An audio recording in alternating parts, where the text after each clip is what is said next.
Go Yundi Tammy. Hello and welcome to our first session here today for NAIDOC Week with Natural Hazards Research Australia.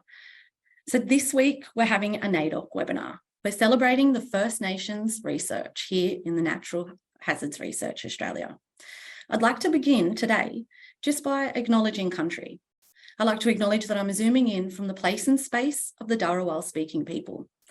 I'd like to acknowledge the spaces that you're zooming in from today. And I'd like to acknowledge the rich and sophisticated sacred knowledge systems that they all hold.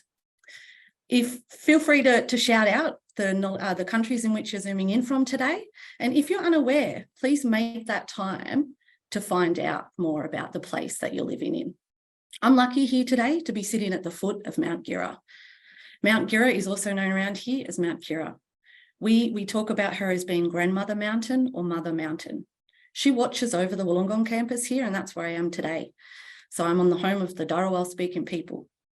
And this, if you've not had the opportunity to see Mount Gira, she is stunning and radiant. Now, what she reminds me on a daily basis is to be grounded by country in all that we do. She reminds me that generations upon generations have kept alive these sophisticated and integrated knowledge systems that have sustained the oldest living culture in the world. Key word there, living. Our people, we lived respectfully, we lived responsibly, and we lived with reciprocity. I encourage you, wherever you're sitting in today or zooming in from today, to reflect more about the lands that you're zooming in from and think of it from a truth-telling perspective. I want us to have a think of what may have happened in those lands before, and we need to come from this standpoint in order to move forward. I really would like to also acknowledge the pioneers. Given our NAIDOC theme this year, I'd like to acknowledge the pioneers, the activists, the resistance warriors, the people that paved the path for us to walk on today. We don't speak on behalf of all our nations here today, and I want to acknowledge that as well. I also want to leave you with something that, before I finish up my acknowledgement, something that my auntie taught me from a young age. So I'm a Wiradjuri woman. And in accordance to Wiradjuri culture, if you're born in this country, then your spirit enters your mother's body from country. So if you're born in Australia, your spirit is entwined with country. You are connected, you are intertwined, your energy, it's absolutely necessary for the survival of this country as well. So I want you to remember that it's inescapable. You cannot escape this connection to country that you have through your energy and that alignment to this place. So I want to also let you know that if you talk to country, she'll communicate back. If you hold country, she'll hold you. So keep that in mind during our session today, where we're going to be talking to some Indigenous researchers at Natural Hazards Research Australia and some of the fantastic work that they are doing here. I'm really excited to be here with you today. My name, I'm not sure if, I mentioned it was Tammy, but I'll talk a little bit about my role here at the University of Wollongong. So I am on our working group here at Natural Hazards Research Australia, and I really enjoy being part of our RAPS working group. I work at the University of Wollongong, where I'm a manager projects of Indigenous advancement. Now, here at the University of Wollongong, we have a process similar to our brothers and sisters in Canada, but it's nothing about us without us. So we're at a process now where we're changing policies to ensure that there is direction, there is guidance that the university needs to respond to in terms of making sure that our research relationships are based on trust, respect, and reciprocity. So I just will tell you one project here we're working at the University of Wollongong, and quite similar to some of the work that's being done in Actions 8 and 9 of our RAP, our current Reflect RAP document at Natural Hazards Research Australia. So we're looking at how do we make sure that we have a sustainable process here at UOW in terms of ongoing research relationships. So more often or not, we'll go out as researchers and we go out into our communities and we talk to our communities about all the fantastic things that we're doing, rather than going to the community and asking what the community needs and values and could benefit from at that time. So we notice that our researchers go in and out and the relationships drop off when the research finishes. So we wanted to have a sustainable process and plan here at UOW to make sure that there is an ongoing relationship with the people you're looking after, the participants, the communities. There's an ongoing relationship, and we're looking at a minimum of a 5-year ongoing relationship with that particular area after the research has taken place. So we're working, really hard to have a think about what that might look like and what we already have here on offer at UOW that we could discuss as a part of these ongoing plans of building relationships. One of the things that we're doing at the moment as well, which I'm pretty excited about here at UOW, is we're using all of our obsolete computers, and we're having a look at using obsolete computers here at UOW. Once they're being wiped, is we're looking at giving them to our research partners to have, to make sure they can maintain ownership over data. And we've sent about 3 computers, laptops to Catherine, and we were super excited to see some of the old fellas sitting around those computers, because one of their issues with conducting the research with a particular area of the university was they wanted to put all this data in laptops, but the university owned those laptops, so they didn't really know where that data would sit or who would own that particular information. So to alleviate all of that, what we did was we gave them laptops wiped and now owned by that community. So we're doing lots of great work here and lots of great work across the globe, really. And I will just also let everybody know that I've been in the higher education sector for about 13 years now. The voices have changed, but the issues have remained the same, particularly around research. So, it's interesting for us to, have this platform today, and I'm quite excited to listen to the conversations and to be able to answer some of the questions that you may have.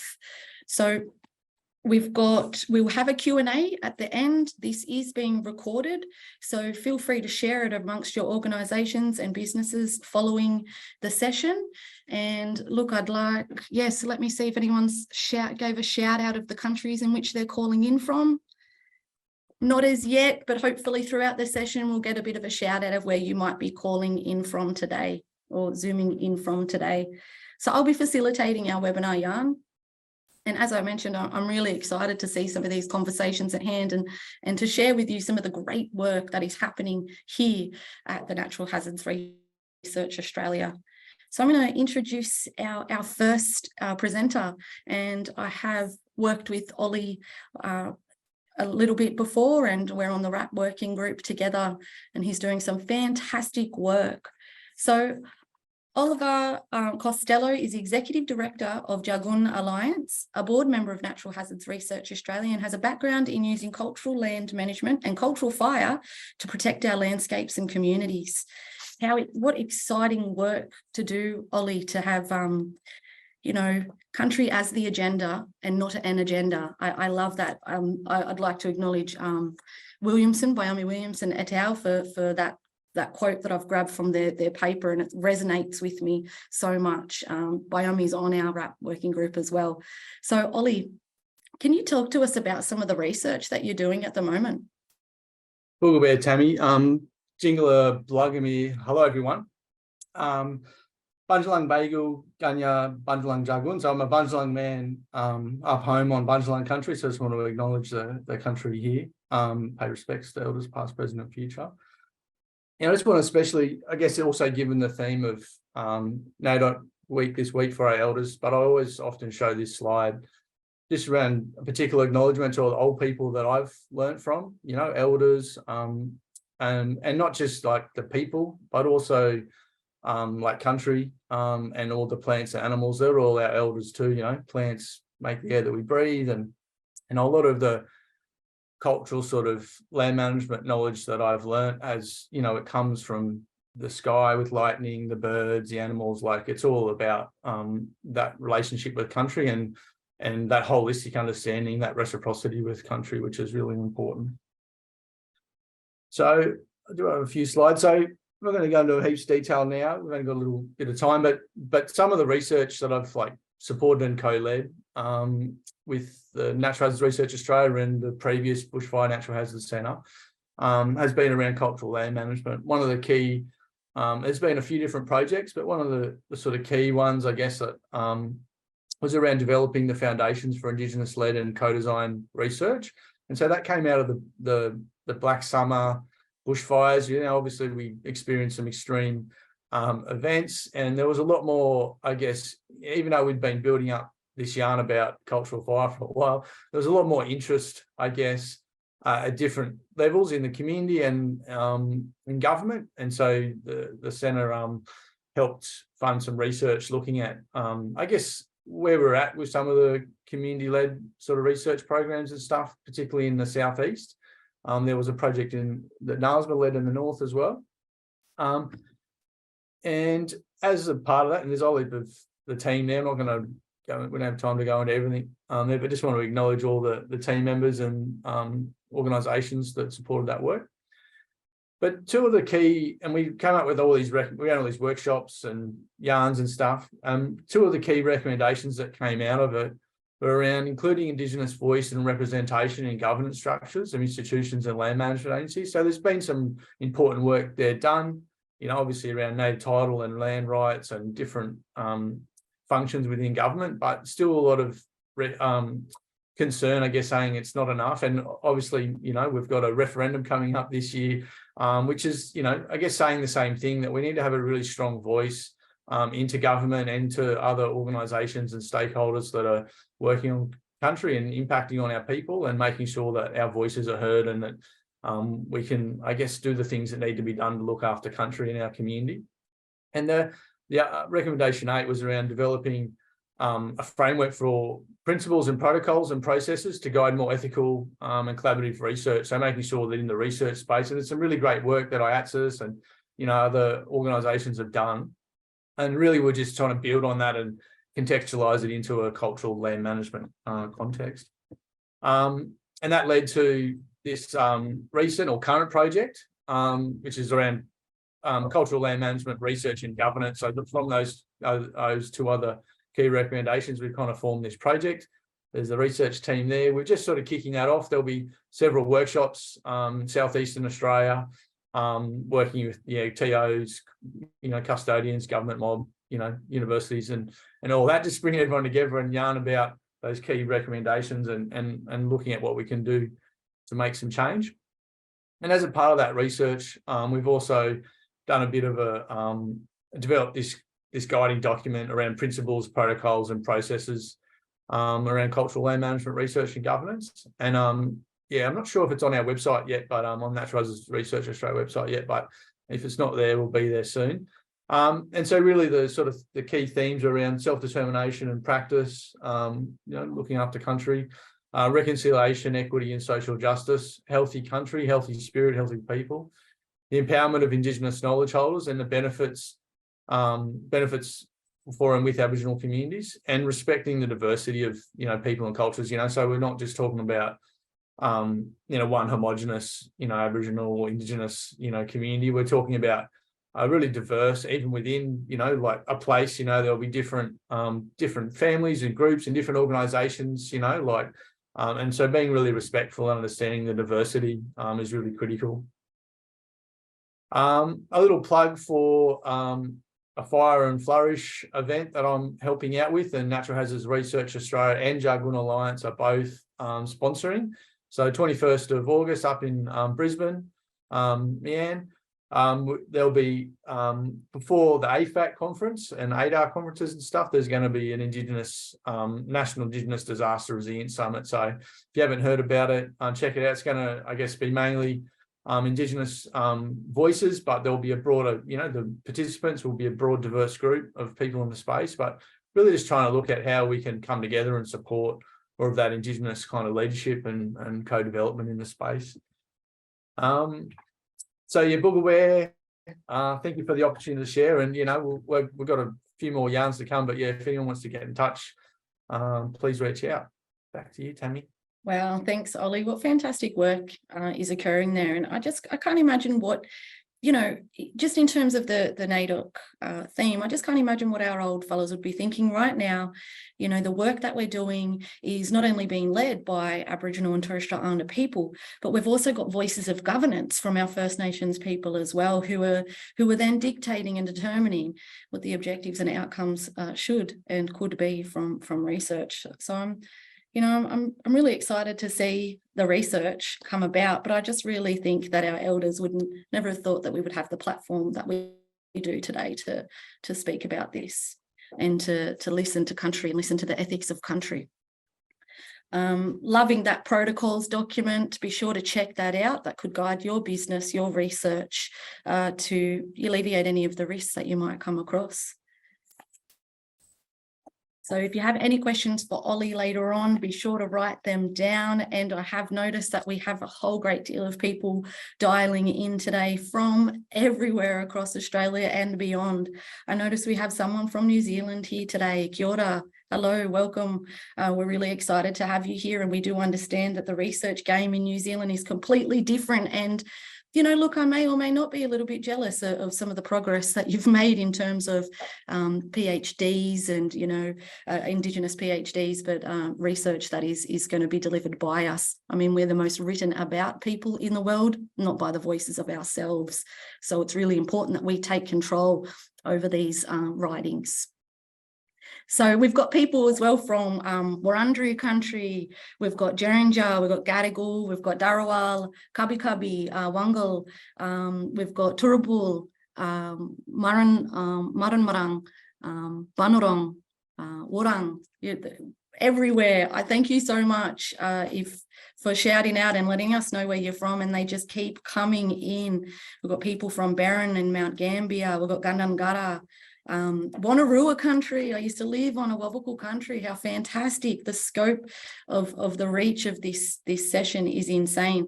We really hope you have enjoyed what you've seen so far, and we have a lot more to come, so keep tuned in. I'm going to welcome now Megan to have a bit of a yarn about her research. So Megan Considine is the Cultural Natural Resource Manager Officer for Brungle-Tumut, and he's involved in community-led research that has helped heal country by getting First Nations people back on country or back on land. It sounds fantastic, and I can't wait to hear more about it. So Megan, can you share a little bit about your research? Hi everyone, my name is Megan Considine. I am a Wiradjuri Walgaloo woman. I live in Brungle and I'm zooming in from Wiradjuri country. I've been in the cultural natural resource management role for about 10 months now, so I'm still fairly green with it. I don't have a beautiful slideshow like Ollie. Hopefully one day I will get to that stage where I'll be that prepared. But so our project has actually been a bit longer than 10 months. We had someone else, Shane Harrington, in the role, I guess, who started setting up some things for us to begin with. But there's myself and my cousin Bradley Freeman. He's the male lead in the cultural natural resource management role back at home. So a lot of the things Ollie has spoken about, that's what we're about. I feel like I don't articulate this well when I'm trying to talk about what we're doing, but I guess the short version is that having people out on country is healing for our people, is healing for the country. It's something that needs to happen for the whole of the country. It's not just the country that needs to be healed, it's our own trauma and mental health. It's the relationships with non-Indigenous Australians, that we need to meet halfway there. So a little bit about our project, I guess. We've been out with endangered species. Oh gosh, sorry, I'm so bad at public speaking sometimes. Most of the time. We've been out doing endangered species monitoring. We've been involved in native revegetation. We've also done a little bit of nation networking.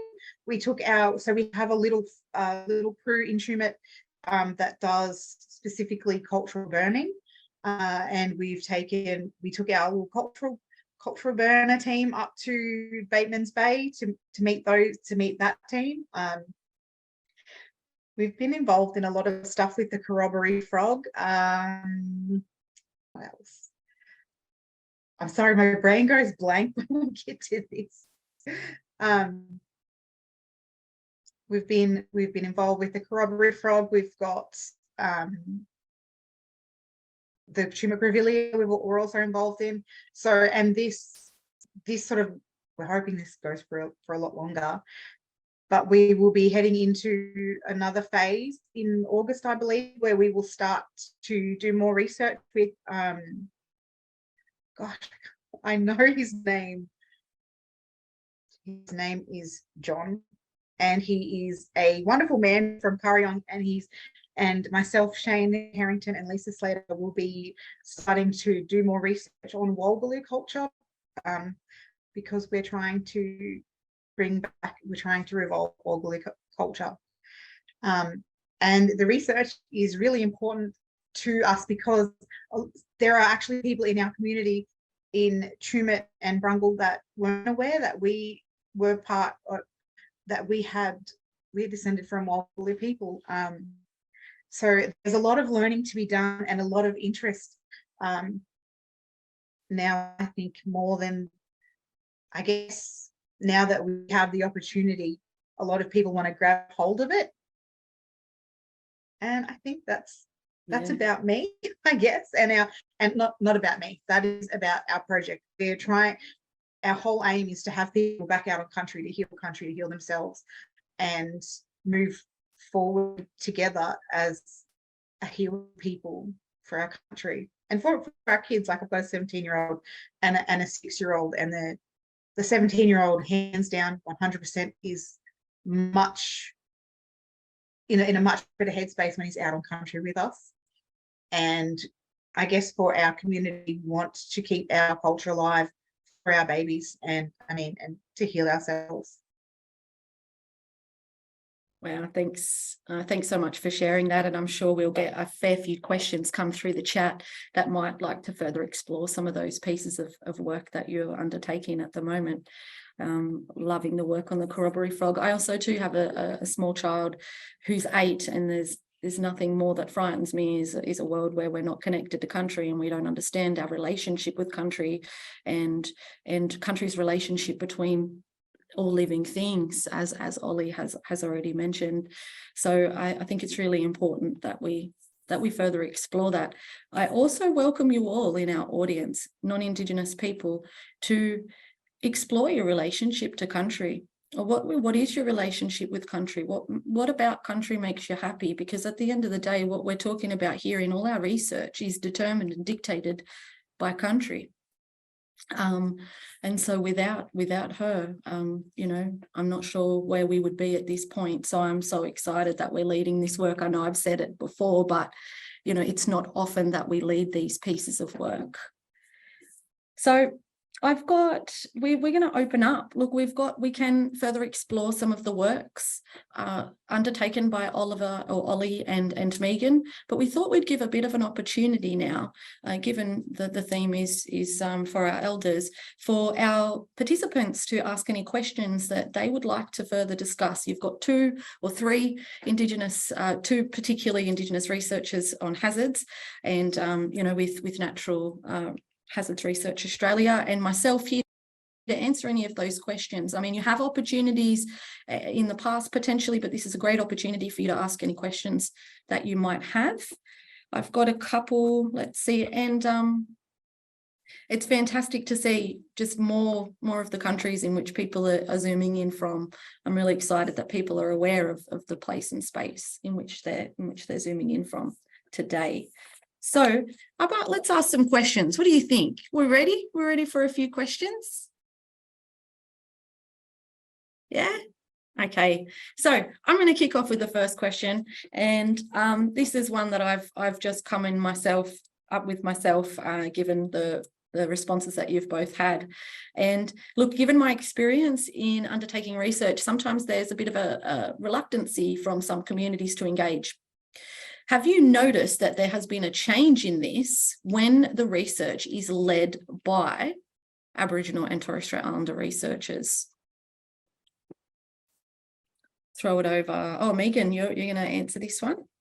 Honestly, so far, like I'm only 10 months in, but for our community and this, I mean, I can't speak for all the communities, but for our community, the interest in actually acknowledging Wallgaloo people and research when it's coming from sort of myself and Shane and Brad is there. I do feel like, honestly, that it's the community are more willing to accept it. Holly? Yeah, I think a lot of it comes down to like trust and relationships, and so often, like if we're, from community, like where the research is happening, or we're from other communities and we have an understanding around like the cultural dynamics and I guess how to engage respectfully, and it's always different, you've always just got to sort of feel your way through where the knowledge and authority sits in community, and it's just, I guess it's much easier if you've got a cultural lens, to do that. And I think it also speaks to, the kind of legacy of colonisation and the institutional racism of many organisations, including government and research organisations. There's lots of great people in those organisations, but there's some, like just inherent systems that are, fundamentally racist, in their functions. And that's why, in the last few decades, there's been a real growth in, like Aboriginal empowerment through deconstructing a lot of that policy and legislation. When later this year, we'll all get a chance to progress that, through voting yes as well. So there's this like backdrop that we're operating in. And so being able to have First Nations led or co-led researchers in that conversation just helps to guide the research. I've worked a lot with different researchers, a lot of amazing, like people I've worked with, Indigenous and non-Indigenous researchers, and being able to help guide each other and support each other and stuff, and I guess play to our strengths is really important. And if you've got that cultural capability in the team, it's going to work much better, getting on the ground and getting those relationships in place, but also the impact of the research has more longevity as well, because we're from community and from country, and we come and go a bit, but most likely we're going to be here to stay in the long run. And so being able to build those relationships in the long term,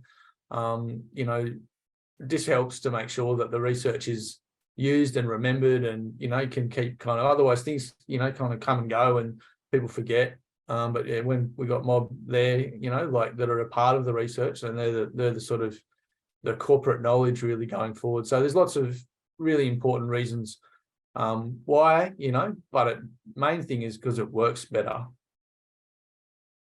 Fantastic. And we've got one of our members has said, well said, Ollie.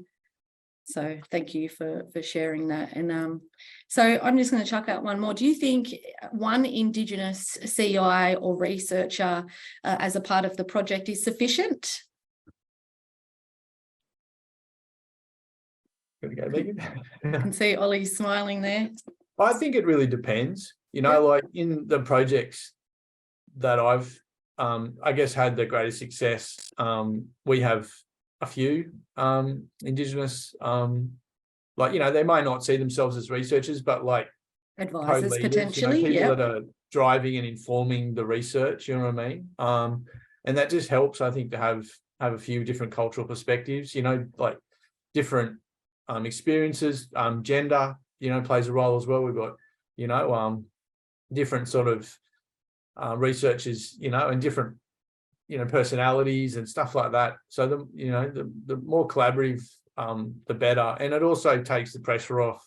If you only have, I've worked in projects where I'm the only Indigenous member, in a team, and then this just becomes a lot of pressure on you to have all the cultural answers and, and sort of help depending on the experience, I've worked with some researchers that are really culturally, non-Aboriginal researchers that are super culturally confident and competent, and can have done and can do a lot of research out, with communities without me being involved.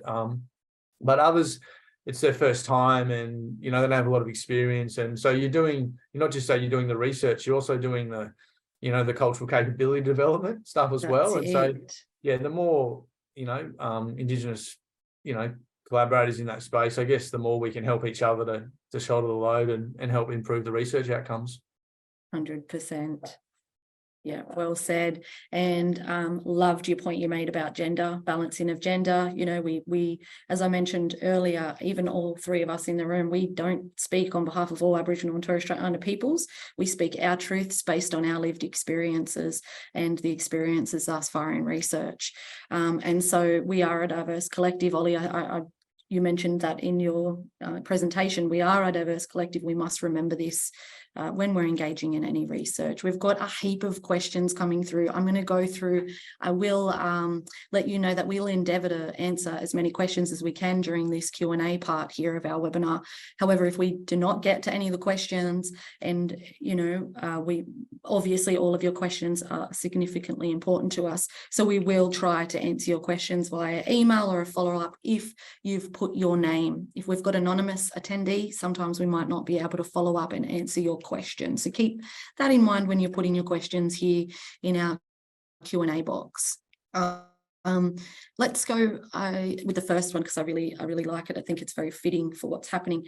So Sam would like to hear more about how your research is looking at questions of how we can support communities and country to adapt to climate change. You want to have a go, Megan? Where'd it go? Yeah, so I'm involved in a few different research projects around that sort of like supporting community and country and climate adaptation. So like I co-authored the Extreme Events Chapter of the State of Environment Report, and I've worked on different sort of, a lot of my work's really around, because of the background I have in cultural fire, like co-founding Fire Sticks Initiative and Alliance, and sort of working that cultural fire space. And so much of the work has really been about learning from country and adapting with change. And there's always this kind of mindset that comes through from people that our cultural knowledge isn't relevant now because the land's changed so much, and what about climate change? And it's like, actually, I think it's the opposite, because our knowledge systems are all about learning from country and adapting to change. They're all about seasonal indicators. They're all about like things are changing. And this idea that pre-1788, like there was like an Aboriginal culture that was like this, and 200 years, 1,000 years before that, it was different. Places were different. The seas moved, species have changed. Our old people have learned to adapt to that environment. So really critical that we understand the application of that knowledge in a changing environment, and how do we empower more of that. Like when I started out doing this stuff 10 or 15 years ago, I knew almost nothing compared to what I know now. And I've been very privileged to have been supported in different roles in government and NGOs and, academic projects and stuff. So I've had a very diverse, sort of platform to sort of learn in. And I just think we need more mob on country being supported to learn and walk country and understand those stories and values and stuff, because we're also the most impacted generally by a lot of these climate change impacts, because they tend to impact people that are in lower social economic, have greater health issues in more rural and remote areas. And so that hits a lot of our people, not because that's the way our knowledge and our cultures have evolved in these landscapes, because that's the legacy of colonisation on our people, that we've been marginalised and fragmented and put on little missions and reserves. And there's this whole legacy of kind of colonisation that we're trying to unpick. But it also means that our communities are really most vulnerable from the impacts of climate change. So being able to sort of understand that our knowledge is actually one of the key opportunities that we have to adapt, not going back to a full traditional society, but using that knowledge and those principles as ways to interpret and understand change and use new technology. Like we use new technology. So being able to use that and go forward, and that gives us a pathway then to be able to have a positive pathway dealing with climate change, because we have solutions, and we can then use that knowledge to apply it into health and education and different parts that are being impacted by climate change, and we can use that knowledge instead of being like, oh, we're all vulnerable, because we use the aircon and, we're getting flooded or burnt out by fires. We can go, well, our knowledge actually teaches us where we need to be in the landscape and the things that we need to be doing there. And why aren't we being supported to do that? And a lot of that rests on us taking responsibility and custodianship. But that's the really important work that needs to be done. And we need research that backs that up and supports that and builds evidence to help create change in policy and investment. Wow. I just want to say 100% that listening to the country is, what we're about, and adapting. And I guess with our research project that we're moving into, and the revival of the Walgaloo cultural practices and things that we hope to do, we'll have the opportunity to be able to listen to that country and learn about that country. And it is always like, for myself, and like, I'm 38 and I didn't know, like I don't know a lot of things that I need to know and learn. But probably for the last 10 months, myself and the people who've jumped on board with us and this project, our community, and having that opportunity to listen to country, and I've had non-Indigenous people say to me, this is a healthy part of the country, and going out and seeing it, and I know in my heart that it's actually not healthy. It's not healthy. And for other Indigenous people to come out and say, if they feel the same way, it's not a healthy country. We need to be listening to country, heal it, and that adapting. Sorry, I guess that's just what I wanted to add in. I 100% agree what Ollie's, that's what needs to happen. We need to listen and heal together. So true. Country can has the ability to tell us and teach us so much. And I often get non-Indigenous people come to me and say, I noticed this, or I noticed this. What is that? What does that mean? And I often say to them, what do you think it means? What is it telling you at that time in your life? So keep that in mind when you're walking on country, to take time, because we can't make time. I wish we could. I wish it was scientifically possible to make it. Maybe it will be one day, but we need to take that time to care for country and look at what country is trying to tell us and teach us, particularly with some of the climate change things that are occurring at the moment.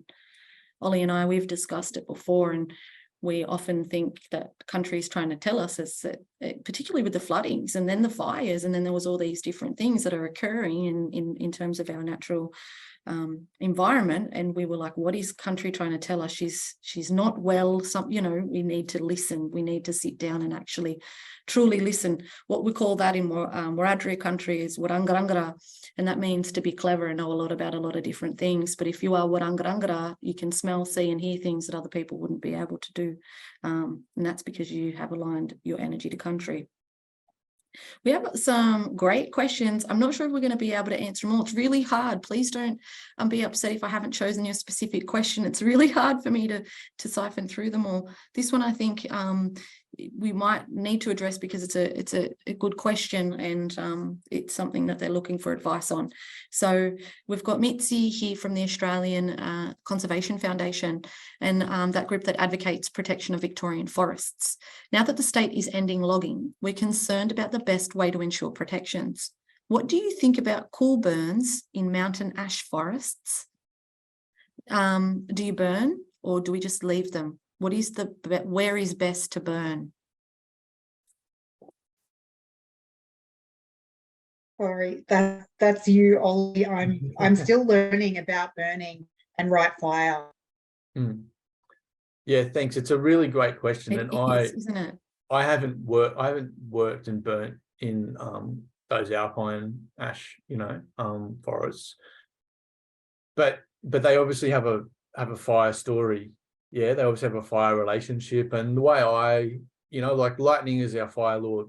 teacher, and it's it's going to keep teaching us. And that's what, back to you, Tammy, around like fires and floods and stuff. Like if you go back to all like the old cultural stories, in lots of places people don't remember or they haven't been passed on, but they were all everywhere once. Yeah. And we have some of them, and we can look at some of them and we can sort of understand. And in Bundjalung country, we have, stories, that go back to, floods, and people and fire. And they always talk about pretty much people following law and doing the right thing and people breaking law and doing the wrong thing, and I think that's the big lesson that we have to learn around that, what's happening now in the landscape. Like fire and floods are actually, can be really positive parts of country, and 100%. like floods bring, rain and, and recharge the aquifers and they clean and they do all this really, and fire is the same. They're really just on a same spectrum. People see them as totally different things. I see them as like, one end of each extreme, like extreme drought and then the fires come, extreme rain and the floods come, and they also work off each other. So being able to understand that, and then think about, the mountain ash and go, well, what's, like all these different species, like I know when I normally have a big yarn about fire, I always talk about cultural values, and all people have different values. We're all making value judgments all the time. And then when we have connections to country, we have different values, relationships with all the plants and animals that we're aware of. And that's common, for everyone today, like people have, different relationships. They like to eat different foods and they like to go to different places. And, and so when we think about like species like mountain ash, we need to think about, well, what are the values that people would have to them and how are they impacted by fire? And we know that, that mountain ash, will like die from extreme fires, but then also that creates the opportunity for regeneration. And so that generally happens over a pretty long time frame. And a lot of that would have probably been from lightning, fire, from ancestor fire teaching us how to burn in that landscape. And I think definitely all people would have been burning in that landscape to maintain the corridors and the pathways and the ceremony areas and the resource areas that once would have been interlaced through that country. And so when lightning fire would come, it would behave differently as it does now because of, like sort of colonial wilderness mindsets. We've sort of, and our people have been removed from that landscape. We don't have all those practices and pathways. And not just burning, like people are moving resources around, and that's hard to understand for some people. But, like we weren't like we didn't have nurseries and we plant trees and, but we'd move foods around, seeds around, tubers around, things around. So we'd be camping, we'd be hunting, we'd be having campfires and landscape fires. And so when you have that happening, you start to see this different cultural landscape occurring. And so in those landscapes, I would argue that we need to be maintaining those practices. And then we need to be thinking about, what role does cultural fire have in the successional story of those ash forests, like, I think it probably has a story there. I think the old people were probably keeping parts of that country pretty healthy and reducing canopy fires and keeping those trees there. When other hot fires come through, they just burn out, and you get regeneration in parts of the landscape. And then you have a healthier, more safer system than we have now. So I think it's about being able to get local mob on the ground and mapping out their values, getting their cultural fire regimes in place, and then being able to decide what type of fire, whether it's the cooler ones that they make or the hotter ones that our lightning ancestors, because that's cultural too, yeah. They're we're not all that different. We have a relationship with each other, and we often forget that like all the energy, comes from Jagun, the sun, like even the wind, like the sun is creating the heat and it's making all the weather and doing all that yarn, and we just have to remember that we're a part of that. And, lightning and storm and flood and all those things are a part of a system that we live in, that we're connected to. And it's about us learning from that and playing our part, and finding out where are those places that we should be burning in that ash country, and making sure that when lightning comes, it's teaching us we're doing the right work, and at the moment, we're not. All the evidence is showing that we've done the wrong things in lots of these landscapes for too long, and the landscapes are collapsing, and people are being impacted because of it. And we need to find solutions to healing that country so people can heal too. Love it. Thank you. Look, I know I'm facilitating this, but I could zone out and just listen to you all day, Ollie, with the yarns that you have about this. We all know how important country is, but I think you reiterate some of the importance of people, again, taking time to build their cultural capacity. And just to let everybody know, in this space, like, we do have a whole great deal of participants in here. It wasn't, I don't know in other states, but particularly in New South Wales, it wasn't until 1994 until the schools decided that it was okay to teach about Aboriginal and Torres Strait Islander content, and it's baseline level awareness. So if you're over, 45 potentially, you maybe have never been exposed to even this baseline level of awareness. So before you go out on country, and before you further explore these, particular areas and the songlines or stories and fire stories that might be in that area, make sure you have your baseline knowledge and understanding done first. So you've got this background understanding of people, place, and space. Megan, we got a question for you. Are you here? And they've thanked you for your presentation you led. And they want to know, how do you promote the great work? And I mean, this can be open to you too, Ollie. How do you promote the great work being done? And do you think there's scope to improve the general public's understanding of the work First Nation people are doing, leading, and influencing? To promote our work, I've only, like I said, I've only been in this space for 10-ish months. We've done a lot of media. But also within community and our LAUC, we've got I feel like our community is really strong, really receptive to want to be out and take on these opportunities. So, we've promoted it within ourselves. For an antisocial person, like I mentioned this earlier, I can be quite antisocial and introverted, I guess, but in this role, I've been so invasive sometimes. Like I mentioned, I've literally knocked on people's doors and been like, I'm doing this project, do you want to come join me? But sorry, so yeah, we've promoted it through media, through our own community within our LAUC and Indigenous businesses. And sorry, I've forgotten the second part of that question. And so it was about, look, there's hundreds of questions in here that we'll probably have to yarn about after the session to address, because they're really fantastic and I feel like we need to address some of them. So it's, how do you promote? And do you think there's scope to improve, the general public's understanding of the work that's being done? Because some people might be joining in today, particularly some of our international participants, and they might be like, I had no idea there was anything about the corroboree frog being done. I love frogs. I want to know more about it. For example, I'm not sure if that's where this question come from because it's not anonymous, but yeah, so, is there education resources that are being developed that I guess people just want to know more about the Deadlia's work that's being done by us? So I think that there are resources out there that I wouldn't be able to name like a lot of right now off the top of my head, but moving forward with our global research, we're hoping to do. Hopefully we'll do resources on that. And I know there are educational resources, and I do believe that we should be able to, I believe education is key.